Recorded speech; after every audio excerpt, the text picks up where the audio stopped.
Oi, pessoal. Aqui é Marcelo Serrano e esse é mais um episódio do podcast Tal Views. Antes de começar, eu deixo sempre o convite para você que nos acompanha aqui no podcast seguir as nossas outras plataformas. A gente tem criado alguns conteúdos, vídeos exclusivos para o Instagram e dividido toda a nossa produção de conteúdo aqui no Research e também na área macro no nosso canal no Telegram. Então fica esse lembrete de sempre.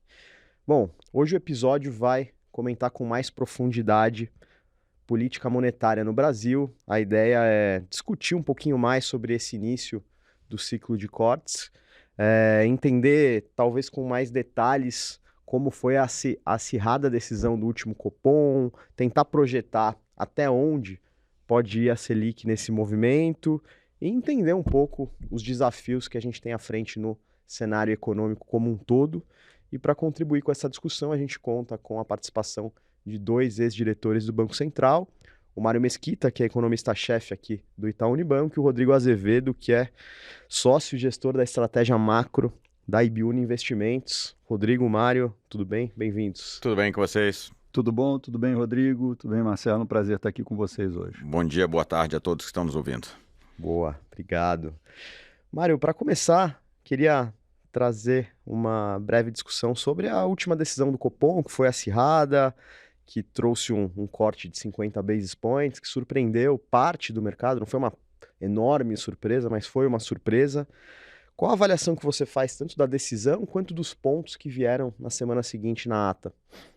Obrigado. Acho que talvez o placar tenha sido mais surpreendente do que a decisão em si, que estava realmente entre 25 e 50, mas o 5-4 não era, enfim, o cenário, acho que de praticamente ninguém, tá?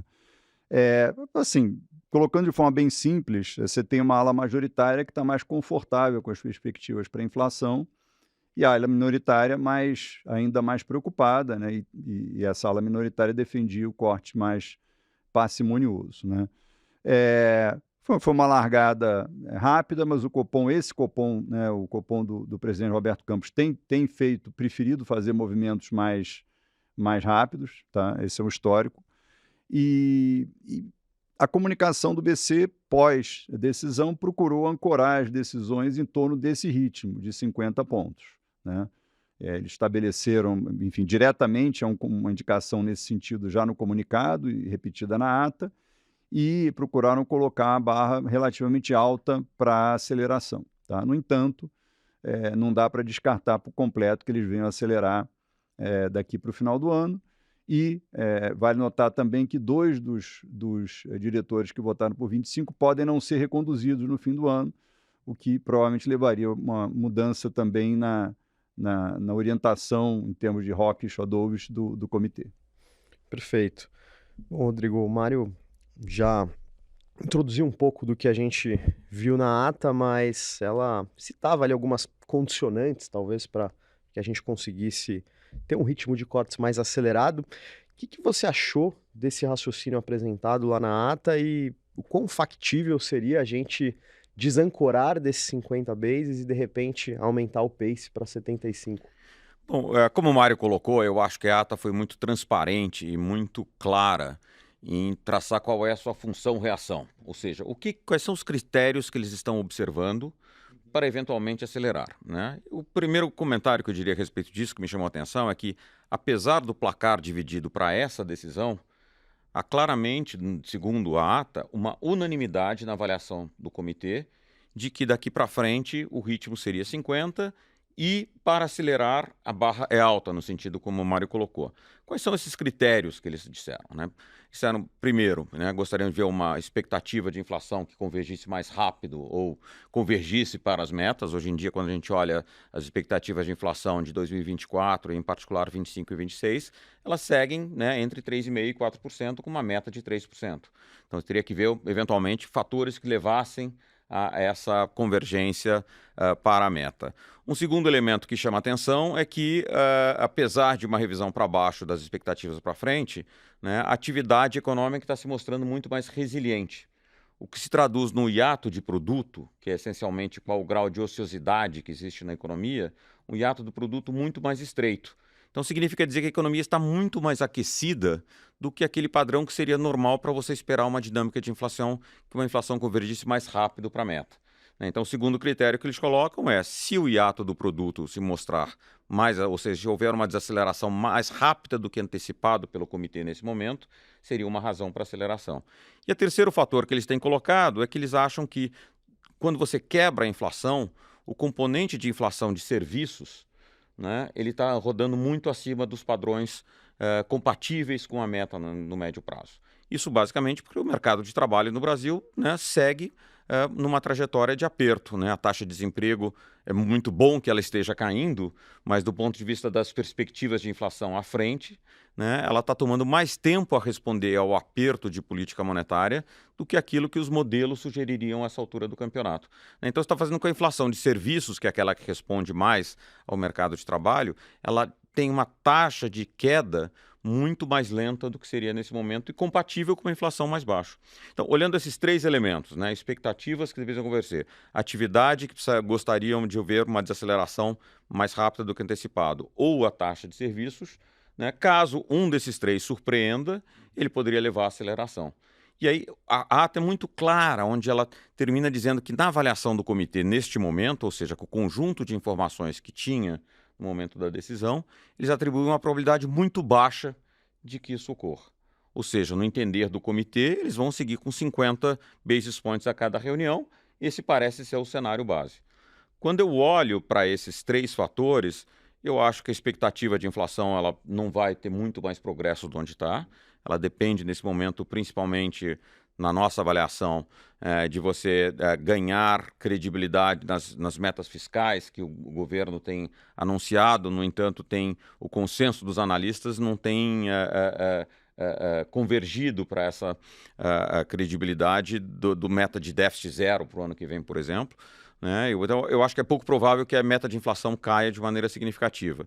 Não estou vendo sinais contundentes de desaceleração da inflação, mas na nossa avaliação, a perspectiva de curto prazo da inflação, os próximos 3 meses, provavelmente vão mostrar uma inflação abaixo daquela que é o consenso e abaixo daquela que parece ser a projeção do Banco Central. Então, na nossa avaliação, se houver uma aceleração daqui para o final do ano, ela parece que vai estar muito mais condicionada à dinâmica da inflação de curto prazo e, portanto, eventualmente, no componente de inflação de serviços também, do que nos outros componentes. Perfeito. A gente falou muito até agora, Mário, da Selic em resposta a movimentos de inflação, mas se a gente olhar para os Estados Unidos, o Fed está caminhando em direção oposta, elevando a taxa de juros por lá. Se a gente tentar traçar algum paralelo, você acha que existe talvez um limite para corte de juros por aqui, pensando em até preservação do real e diferencial de juros com os Estados Unidos? Como é que essa discussão global interfere, se é que interfere, na condução da Selic por aqui? A experiência lá de 2020, né, mostrou que a partir de um determinado estreitamento do diferencial de juros, a moeda aqui começa a se comportar de uma forma meio não linear, né? Isso acaba dificultando, acaba funcionando como um lower bound para a Selic aqui. Agora, tem outros fatores também que limitam, na minha visão, a possível extensão do ciclo, né? O Rodrigo mencionou acertadamente que a gente tem um mercado de trabalho apertado e apertando, né?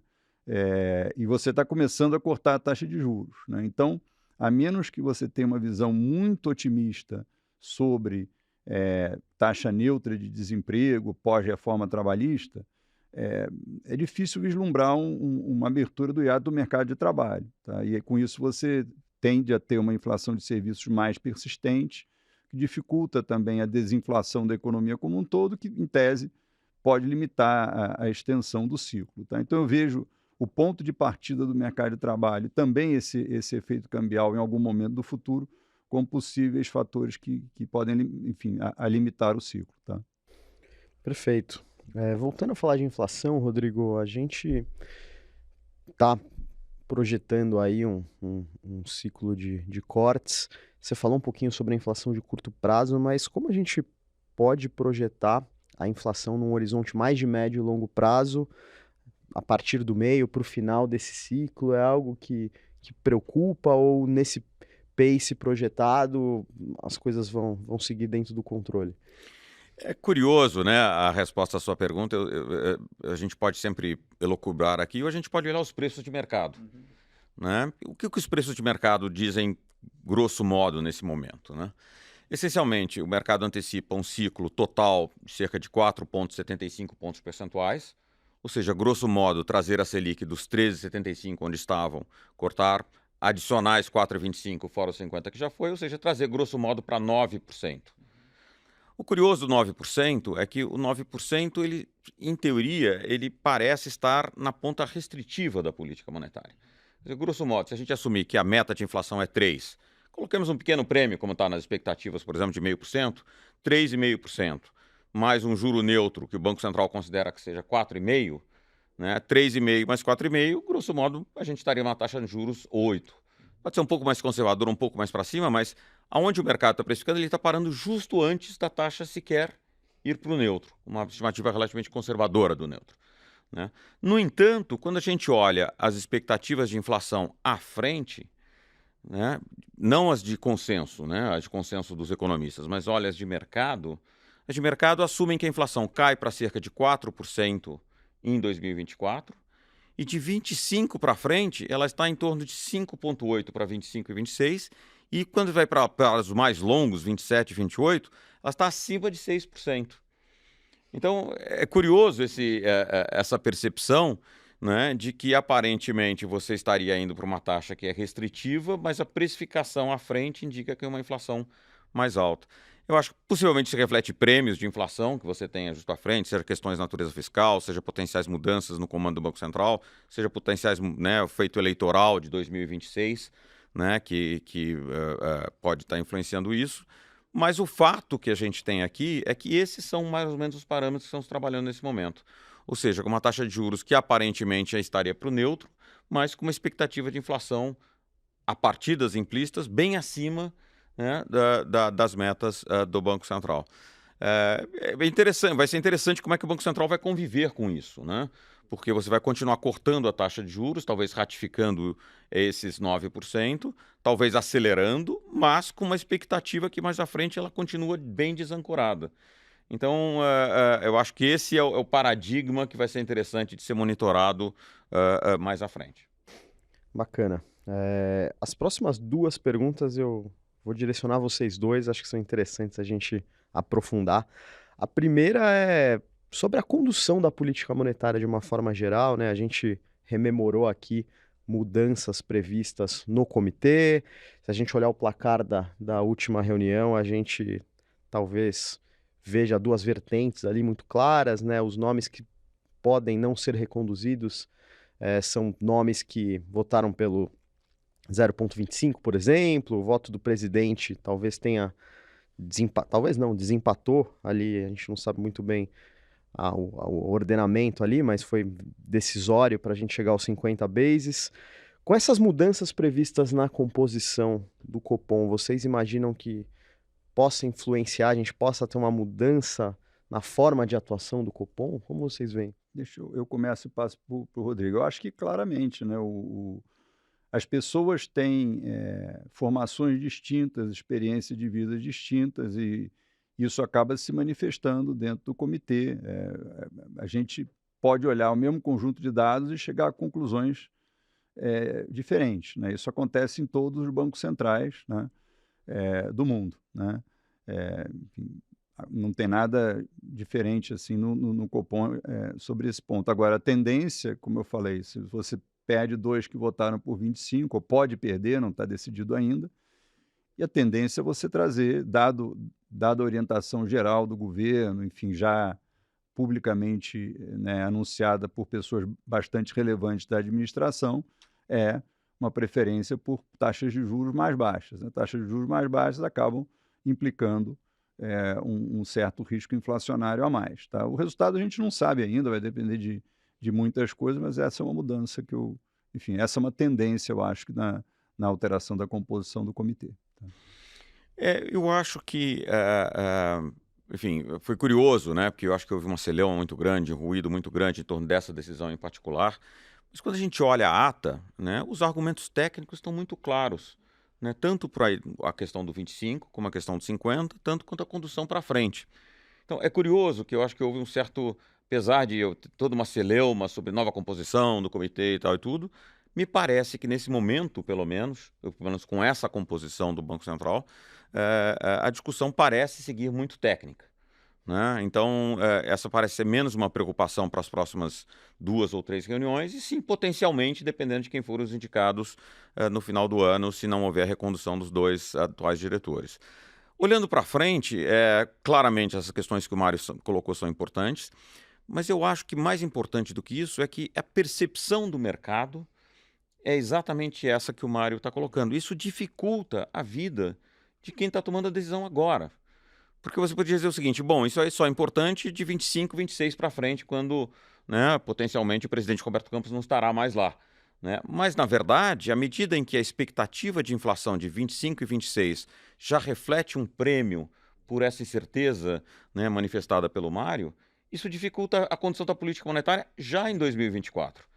Né? E aí é interessante ver exatamente como essa nova composição, potencialmente com um viés mais dove do que a gente tem nesse momento, né, vai se deparar com essa situação onde as condições serão mais difíceis e não mais fáceis para a condução, em particular à medida que a taxa de juros se aproxime da taxa de juros neutra. Então, enfim, esse é um desafio grande que o que já está sendo feito na margem vai dificultando cada vez mais a tomada de decisão técnica por parte do Banco Central. Perfeito. Na sua penúltima resposta, Rodrigo, você deu o teu racional a partir dos preços de mercado, né? Falando um pouco dos 9%, mas acho que para a gente encerrar, seria legal, acho que a pergunta que todo mundo quer ouvir a resposta de vocês é até onde essa Selic pode chegar efetivamente, e que premissas básicas são, enfim, necessárias para a gente alcançar essas projeções de vocês. Bom, vou começar. Eu acho que é isso, entre 9, 9,5, 10, olhando de hoje. É claro que o cenário vai se alterando ao longo do tempo, né? O orçamento que o Copom tem, ele mesmo vai recalibrando, né, a cada reunião, né? Um pouco acima do neutro, como mencionou o Rodrigo, dado o ponto de partida, tá? E, inclusive, isso é consistente com a própria comunicação das autoridades na ata, e acho que essa parte do comunicado é unânime também, tá? Mas é unânime para essa composição do Copom. Para a composição do Copom a partir do ano que vem, a gente não sabe, tá? Pode deixar de existir essa unanimidade e ter um Copom que está mais disposto a explorar, né? Colocar a Selic mais para baixo. Claro que também, se o desemprego subir, enfim, se as condições que o BC mencionou na ata para aceleração se materializarem, também você pode acabar vislumbrando o orçamento um pouco maior. Mas olhando de hoje, tá, a gente não diverge muito do que tá no mercado a respeito de terminal. Tá? Eu tenho o viés de achar que ela vai ser mais baixa do que isso, tá? Mais próximo de 8%. E, por um lado, tecnicamente, a gente está observando a tendência de desinflação e ela tem surpreendido em todo o mundo, não é só no Brasil. Né? Quando a gente olha nos últimos 3 meses, tem tido uma surpresa inflacionária para baixo que tem sido manifestado muito consistente. Então, está acontecendo alguma coisa na dinâmica inflacionária global que está levando nós, analistas, né, e observadores da cena econômica, a serem surpreendidos para a inflação ir para baixo. Uma parte disso, certamente, é o componente de bens tradables, né, de bens comercializáveis, aqueles que são operados globalmente, tem mostrado uma desinflação mais significativa, em particular levado por commodities também. Né? Mas uma parte disso também, né, relativamente ao que nós estávamos esperando, a parte de serviços também tem sido mais lenta a queda, mas ela tem vindo mais para. Então, eu tendo a achar que, por um lado, a tendência, eu extrapolar o que eu vejo nos próximos 3 meses um pouco mais para frente, uma tendência de inflação um pouco mais benigna do que nós achávamos que teríamos olhando 3 ou 6 meses atrás. Né? O segundo fator é que eu acho que a gente ainda está vivenciando os impactos defasados das ações de política monetária que nós tivemos no Brasil e no mundo, de uma maneira geral.